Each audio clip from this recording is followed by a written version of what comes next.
Hello fellow trash enthusiasts and welcome back to the shop. Today I've got a video that I've been looking forward to doing for a while.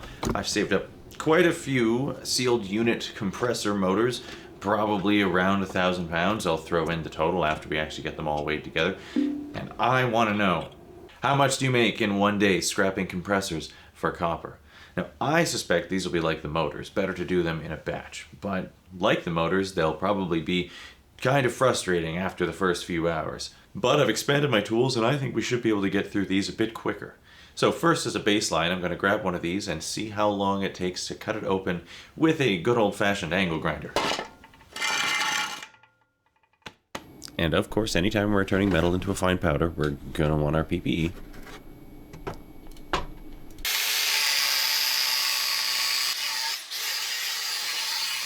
Now, a friend told me if you go around these a few times making shallow cuts, it's a lot gentler on your cutting wheel, and you can get through 2 or 3 of them with one wheel.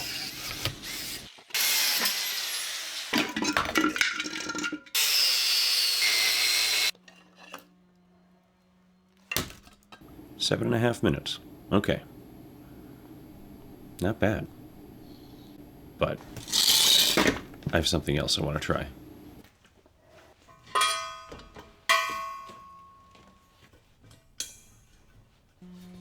I finally got a hold of a propane cutting tip. And after watching a few YouTube videos, I feel like I'm basically an expert at this.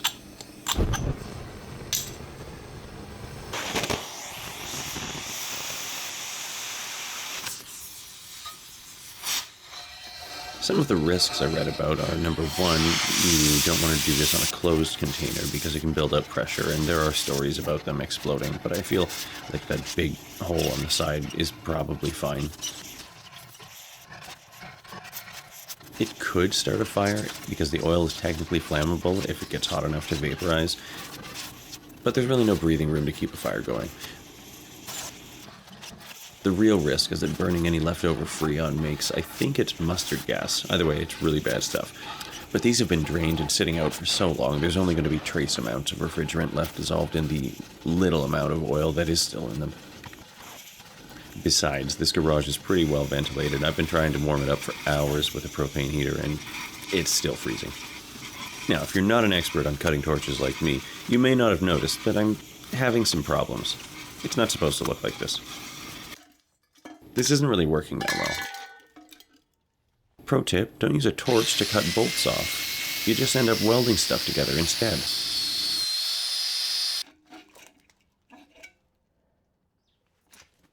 Now the time that took was kind of bonkers, so we'll call that a practice run and try again.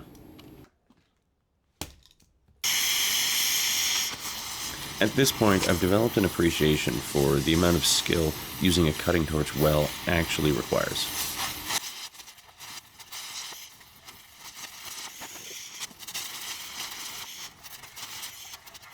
I'm basically doing a terrible job here. There's way too much slag, and it's just welding itself back together. This one alone has already taken me 20 minutes, so clearly there's something wrong. I was having a nice time turning steel into drippy molten puddles, but I think for this project, I'm going to go back to basics. If anyone has any tips on doing this properly, I am all ears.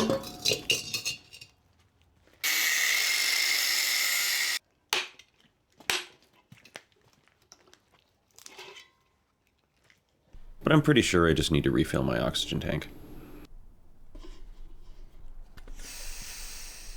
I'm just going to stick to what I know. This really doesn't take long anyway.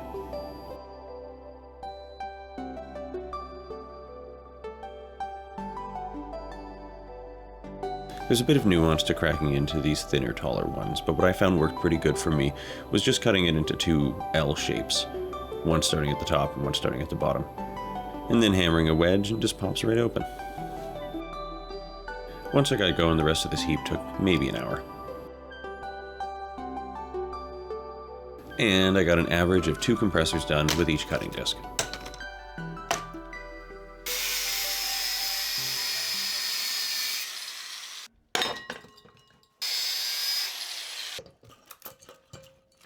There.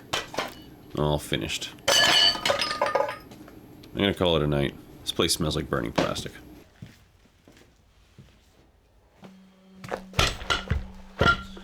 And now, the good part. Extracting the good part.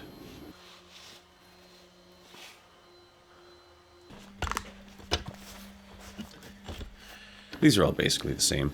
Slice the windings off one end, and then hammer them out the other end.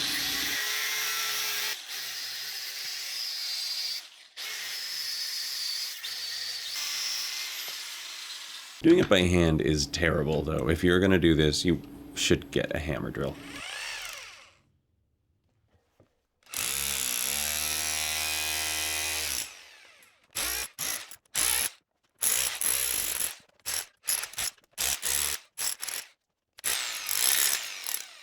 See? Way better. These little ones are fun and easy. They come out like nothing.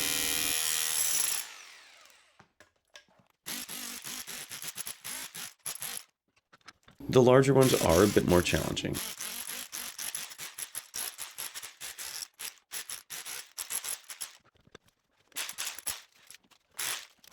And it would be easier if I had slightly larger cutting discs. But they get a lot easier if you slice through the copper windings that bridge the two hemispheres of the end together.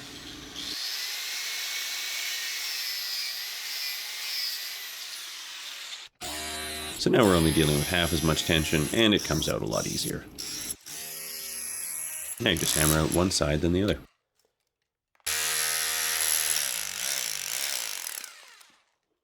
In total, this stage of the process took about an hour and a half.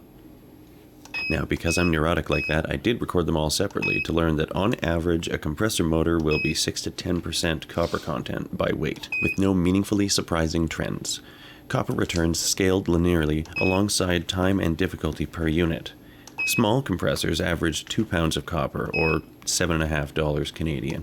Large units averaged 5 pounds of copper, or $17, with the two extremes returning $27 for the largest unit, and $3 for the smallest mini-fridge unit.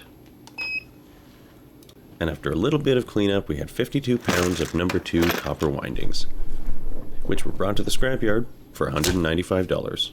Add that to 196 pounds of prepared steel and 482 pounds of tin shred, and we turned $109 worth of sealed units into $255, minus $6 worth of cutting discs. Now in total that process took us 5 hours. However, an hour was wasted in the beginning messing around with the torch just on 2 units. So if we went into this with either a fully functioning torch that we knew how to use, or just committed to doing the angle grinder method right from the beginning, we probably would have shaved an hour off. So I'm going to call it 4 hours. Now, one of those hours was spent picking all of the threads and plastic out of the windings at the end, which you could skip, but it increased our value for the copper by 30 cents a pound.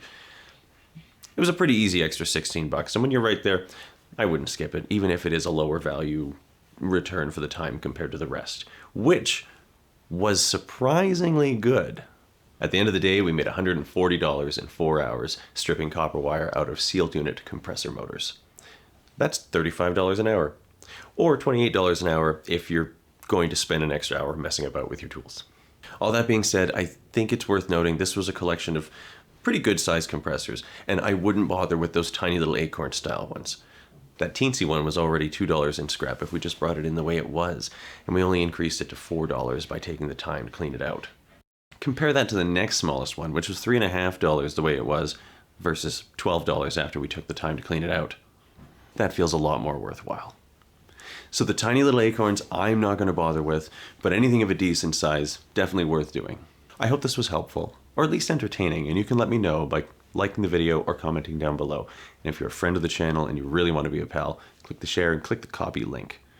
It really helps me out a lot, and I appreciate your support. I'll see you on the next one. And until then, leave it better than you found it. Keep doing the thing.